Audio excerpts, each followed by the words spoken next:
common challenge most business startups face today is knowing where to advertise and how much you need to advertise, how much you need to spend on advertisement. There are three things you need to know in order to decide.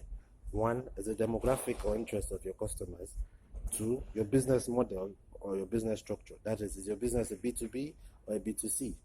Three is, what do you expect to get from this advertisement in terms of sales or conversion rates?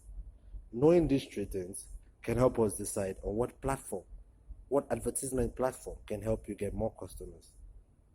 Now, you can contact Sosodecx Digital World today to get a free proposal.